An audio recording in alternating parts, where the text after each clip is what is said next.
All right, we are at part 4 of Federalist number 11. If you recall, I just mentioned that every time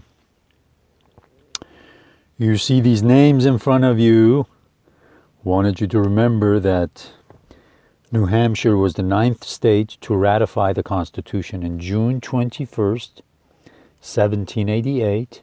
So the Constitution, the new Constitution we are talking about here, went into effect, replaced the old Constitution, the Articles of Confederation. And at that time, it took 3 days to get the news from New Hampshire to New York. 3 days. A person can go to all the continents in the world right now in 3 days. The reason I bring this up is because I'm doing this project to remind all of us, my human brothers and sisters, that the system we live under right now is 400 years old. It's that Westphalian system where every nation state can do whatever they want to and get away with it. Mistreat their citizens, spy on them, take their rights away. And then under the excuse or with the reason of trying to keep one's citizens safe, they spend all the money in armament, military spending, and instead of actually letting the citizens of their country flourish, have a better life, so that humanity can have a better life, so that this planet will have a better future. So I want you to think that how our world has changed. And the system we live under, this United Nations system, it's just not going to work for us in the future. Our problems are going to be world problems. They need world solutions. We're becoming more interconnected, and we have to wake up to the fact that we are members of one human family. And these nation states that are built by these imaginary lines, borders, they're making us way too tribal. So I want you to think about that a little bit, and we will continue with part 5 of Federalist number 11. In the last part, I finished reading a sentence, the last sentence of a paragraph, quickly. Let me just read it again, and then I'll kind of give you a brief summary of what we are doing in this Federalist. The last sentence says, by steady adherence to the Union, we may hope, ere long, to become the arbiter of Europe in America, and to be able to incline the balance of European competitions in this part of the world as our interest may dictate. So by union, Hamilton in this Federalist says, we can build a federal navy, defend our interests.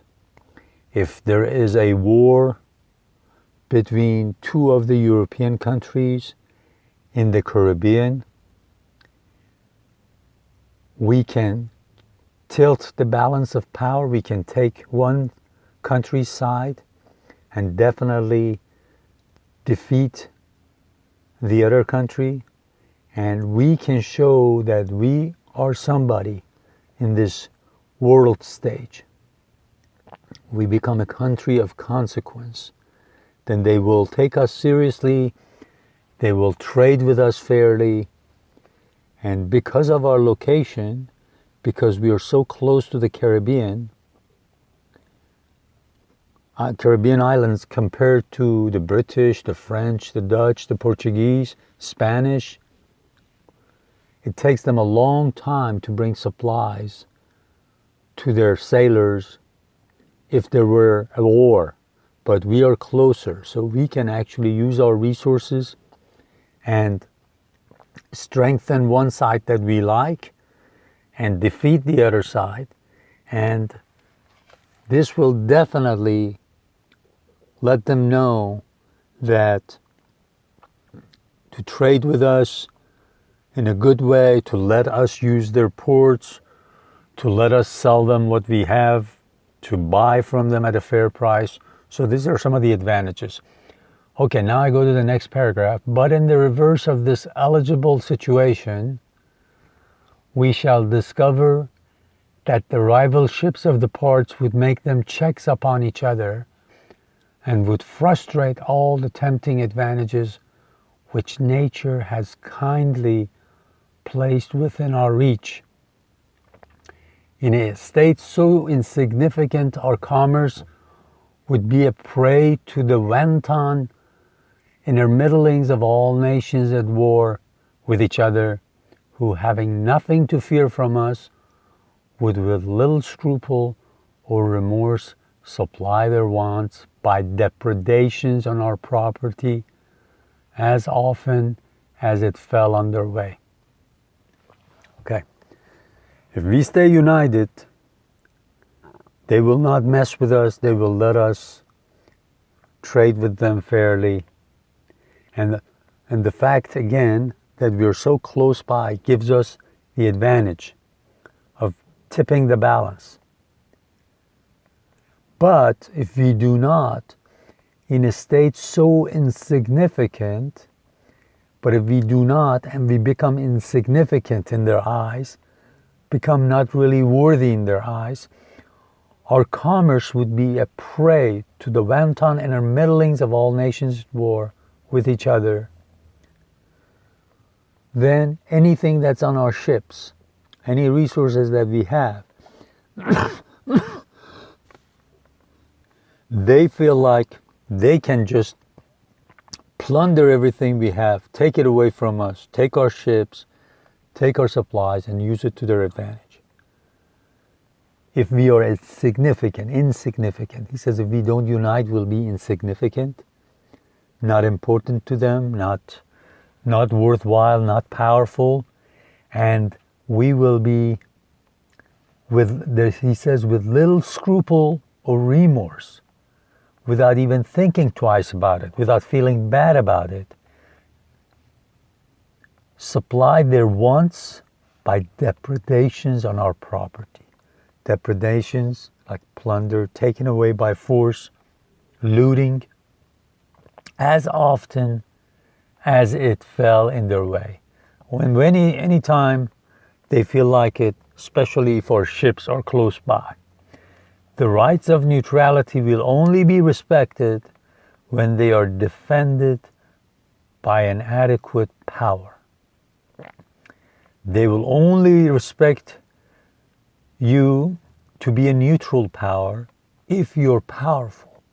If you're not powerful, regardless of how much you say you're neutral, they will push you around and take what they want and take advantage of you. And the last line is, a nation despicable by its weakness forfeits even the privilege of being neutral. A nation, if we are going to be disunited and weak,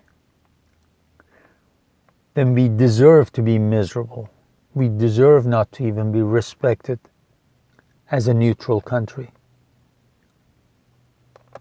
Uses the word despicable, as he says, if we don't do it, it's our fault.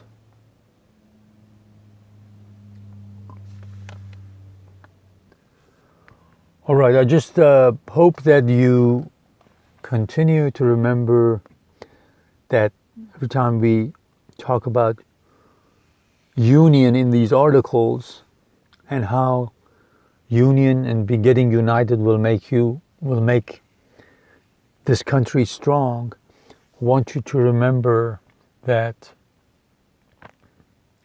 I'm referring to the union of human family and how we are weak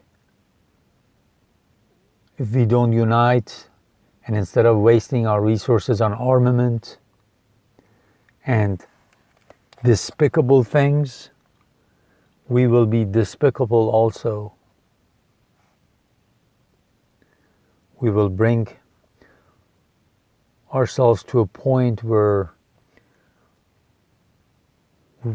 we will destroy this planet and all the blessings that come with it, just because we are selfish and we don't respect the other generations to come, other life forms on this planet. And that would be really, really a sorry state.